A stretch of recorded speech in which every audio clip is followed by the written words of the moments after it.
hay chan quay lên ngược lòng mong lớn mua thần chân như tôi hiên bờ riêng ở mình ta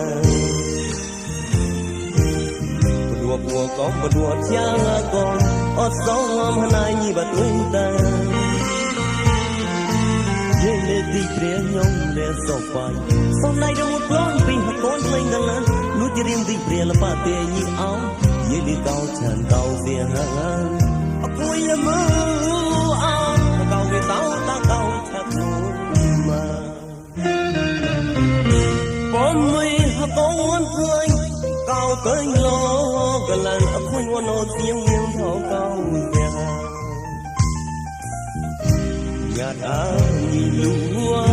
cây nhà lúa cao bóng tao như tấn lục lâu thọ cao mà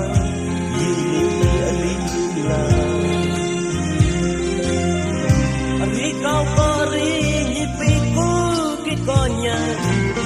sao cao nhau bay đến chạy đến lan bị cả lan đi đến mà quay ra mình